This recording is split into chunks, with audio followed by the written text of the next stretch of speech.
please subscribe and don't forget to press the bell icon to get notified whenever we upload a new video.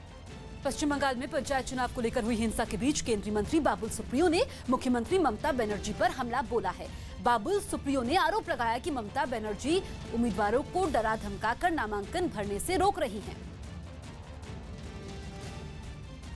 हमारे साथ इस वक्त केंद्रीय मंत्री बाबुल सुप्रियो हैं। सुप्रियो सर, बंगाल में जो है इलेक्शन होने की बात हो रही है, लेकिन जिस तरह की हिंसा हो रही है ऐसा माना जा रहा है कि इलेक्शन कैंसिल हो सकता है। आप क्या कहना चाहेंगे? देखिए, कोर्ट के राय के मुताबिक एक एक्स्ट्रा दिन दिया गया था नॉमिनेशन के लिए।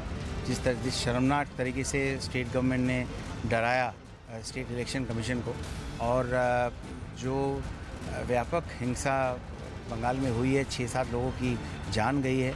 और सबसे शर्मनाक बात यह है कि ममता बनर्जी की गवर्नमेंट जो है वो अपने एडमिनिस्ट्रेशन और पुलिस को यूज़ किया उन्हीं लोगों को इंज्योर करने के लिए, मारने के लिए, जिन्होंने उनको वोट देके कभी राज्य के मुख्यमंत्री के तौर पे बिठाया था।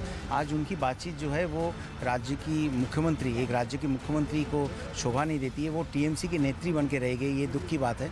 और उनकी राज्य के लोगों को इस तरीके का कष्ट देना, इस तरीके से ऐलान करना एक मुख्यमंत्री होते हुए कि हम देखना चाहते हैं कि ज़्यादा से ज़्यादा जिले में जो है बिना ऑपोजिशन का जीत होनी चाहिए।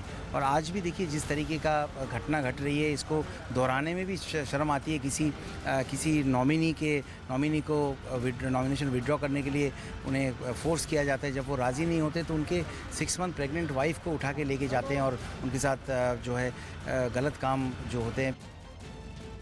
सीधे आपको लेकर चलते हैं प्रधानमंत्री नरेंद्र मोदी के पास, जो कर्नाटक में बीजेपी महिला मोर्चा को संबोधित कर रहे हैं। टोकन पोर्टफोलियोज दिए गए हैं। हाल के दिनों में हम सब ने देखा 2 फोटो आपको याद होंगे जो सोशल मीडिया पे बहुत प्रचलित हो गए थे। ये फोटो चीन के एससीओ सम्मेलन की थी। दोनों फोटो में सारे पुरुष के बीच एक महिला नजर आती है, बाकी सब पुरुष है।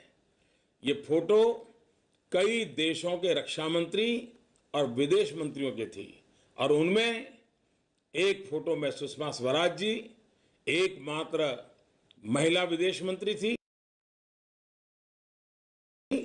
और दूसरे में हमारे कर्नाटक से ही पार्लियामेंट में आई हुई निर्मला सीतारमण जी।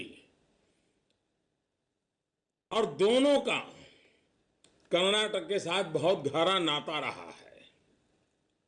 आज के परिप्रेक्ष्य में अगर हम देखें तो भाजपा की महिला कार्यकर्ताओं ने पार्टी में उनके स्थान, सम्मान और योगदान में पॉलिटिक्स में महिलाओं की भागीदारी की तरफ देखने का नजरिया ही बदल दिया है।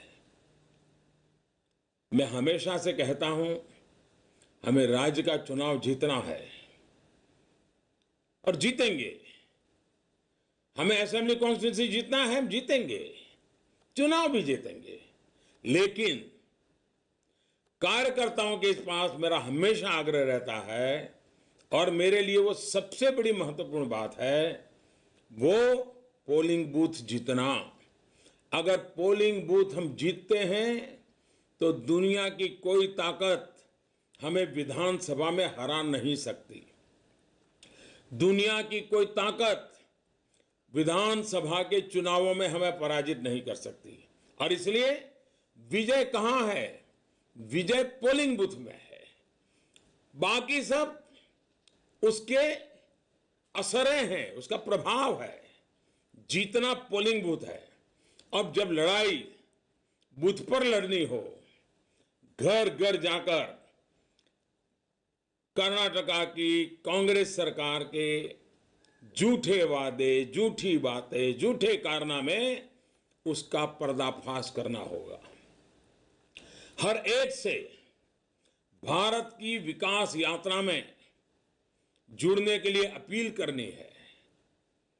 और हमारी महिला मोर्चा की कार्यकर्ता, मैं अनुभव से कह सकता हूं, इन बातों में सबसे प्रभावी होती है। और महिलाएं जब इस काम को करती हैं, घर घर जाती हैं, बैठ करके बातें करती हैं, तो उसका डबल इफेक्टिव होती है। पहला, जब कोई महिला किसी को कन्विंस करती है तो अपने घरेलू तर्कों से करती है, सामान्य भाषा में करती है, बड़े ओजस्वी बातें नहीं करती, सरलता से समझा देती है, वो विश्वास जीत लेती है। विश्वसनीयता बहुत बड़ी ताकत होती है। और फिर आपने देखा होगा कि परिवार में एक बार अगर महिला कन्विंस हो जाए तो पूरा परिवार कन्विंस हो जाता है। हमारा शुरू से प्रयास रहा है कि सामाजिक आर्थिक जीवन के हर क्षेत्र में महिलाओं की बराबरी की भागीदारी सुनिश्चित हो, और हमने इसी दिशा में काम किया है।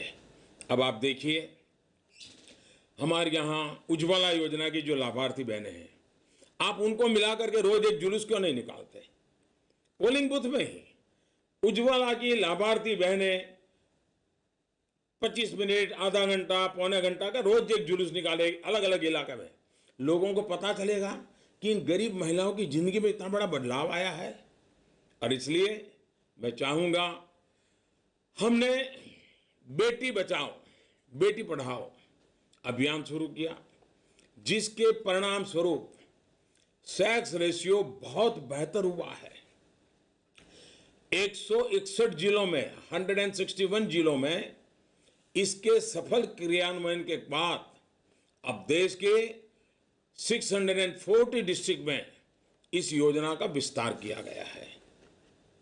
उसी प्रकार से हमने बैंक सुविधा से वंचित लोगों के लिए जनधन योजना शुरू की, और आज करीब 16.5 करोड़ महिलाओं को इसका लाभ मिल रहा है।